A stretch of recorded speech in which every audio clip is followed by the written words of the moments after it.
get here, put these things right, the next station, the next September, I moved again to another division. I was presiding back and forth. Then I ended up in Lagos. In all those other divisions, because, when Nigerians are very, very good at assessing their bosses. They have, if you're going to walk this way, you want to do it. If you want to go straight, they'll go straight with you as long as they know that you're straight.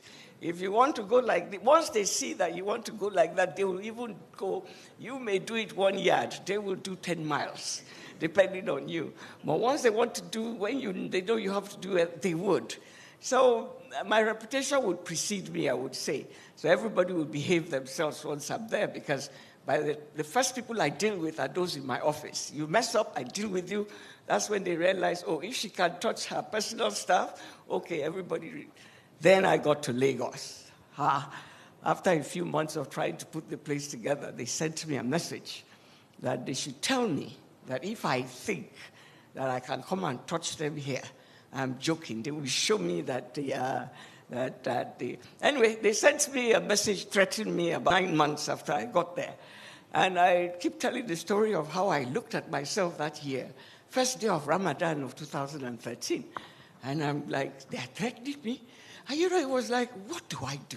When you're so used to people obeying and doing them, and then somebody decides to take you on. I mean, you could imagine how I was thrown in my chambers. What do I do? Fortunately, the presiding at the PCA, Honorable Justice Bokachua, was in town, and she left a message that I was the only one who could see her.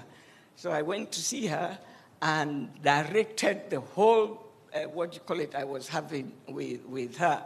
And the threat they had given me, I called the people, I took the registrar, DCR, who told her exactly what was happening. And my bottom line is that after I spoke to her and all that, I went back to my chambers. One thing they don't tell you about civil services, as long as it's not in writing, nobody's going to do anything about anything. And we don't report.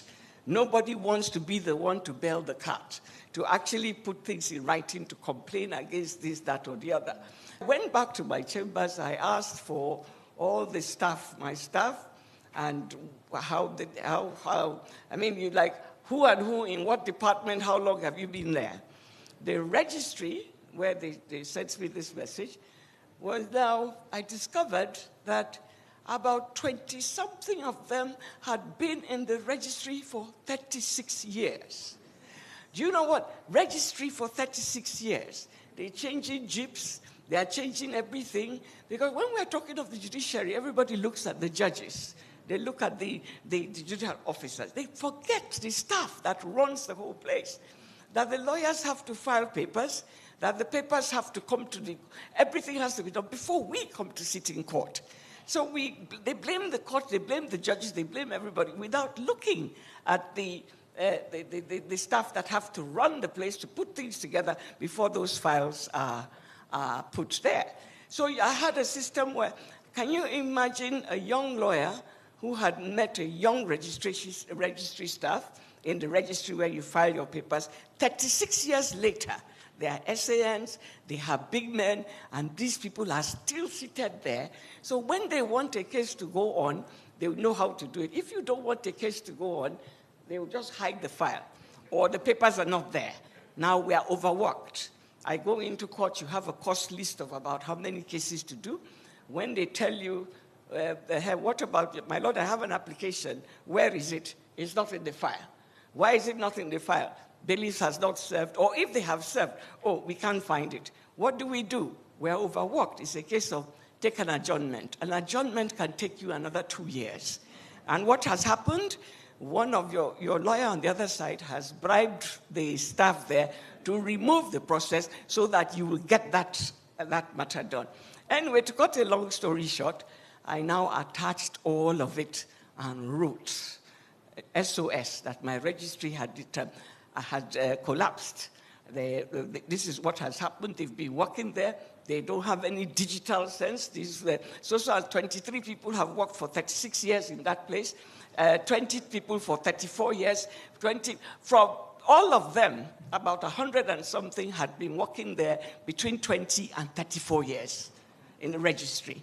So I sent out this, I wrote this thing, attached everything, and wrote, the PCA acted on it, and before you knew it, 16 of them had been, from Lagos to Yola, to Ilorin, to Gombe, to wherever. They were now thrown out. So I later saw the head of admin and asked him, how did you know the 16 people that you removed? He said, we've always known them.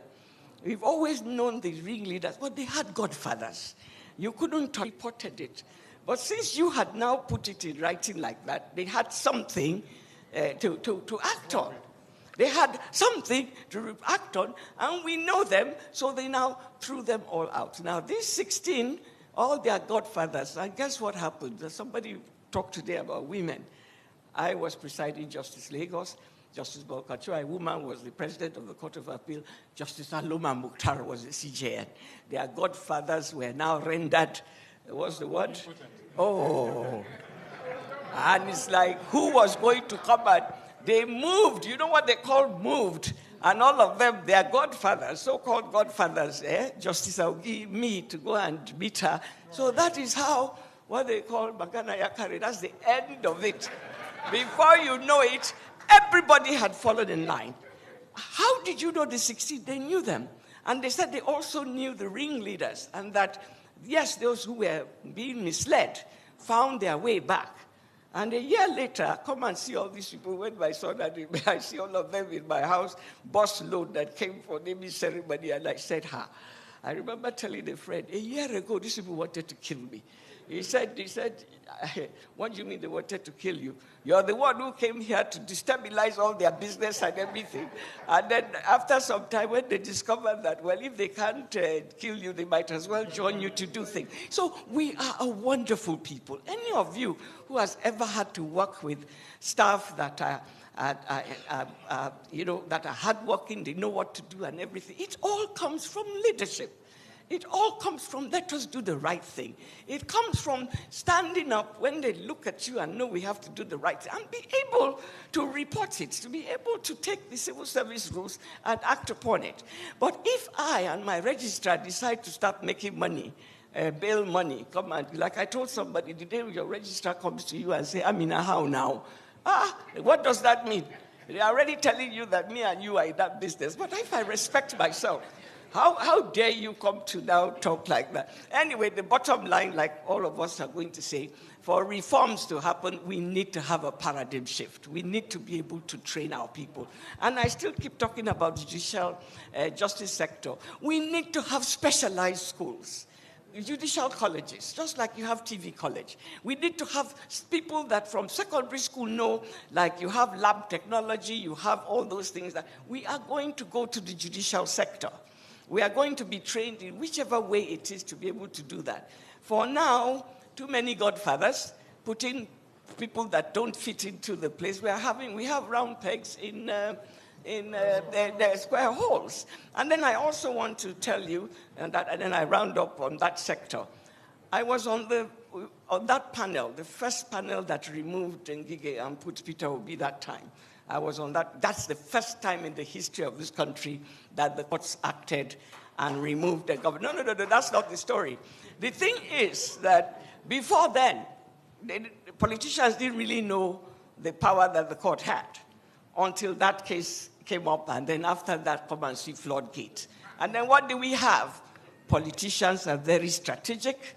They are very, you start looking at a young person, let me not say girl now, but a young person, you have your people now. The next thing is how do we put them as judges into all this? Not just at the high court, but move them up, move them. We have to have our people that we can call to go. This is where the whole thing started.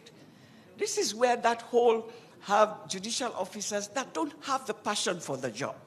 They are not trained for the job. To be a judge takes a particular mindset. It's not anybody that can do that job. And don't forget that as a judge, I can't talk like this if I was still in service. Because where will you even see me? Where will you even see me to say that, I would... the Honorable Minister Magudu is here. I mean, he was my governor of Kebbi. I had not yet been sworn in, I went for Dr. Z, his wife's medical outreach, which I had been attending for years. So I hadn't been sworn in. I showed up at the event here in Abuja. Before you knew it, petitions that I'm going to be sworn in as Justice of Supreme Court. I'm already with what was PDP then or something next. That was, baptism of fire that told me that after that, you can't even see me anywhere. Then you have SANs. To be an SAN in this country, you need to have a certain number of cases at the High Court, Court of Appeal, and the Supreme Court. So cases that shouldn't even be in the system are now piled up. The courts are overworked because these people want to be SANs and need to have this case. So even if their client can't pay, the SAN is ready to pay all the way up there. I'll get as long as I have the required number of cases. So we do have a problem. We need justice sector reforms as badly as any other sector, and I rest my case there. Thank you, Honorable Justice Augie.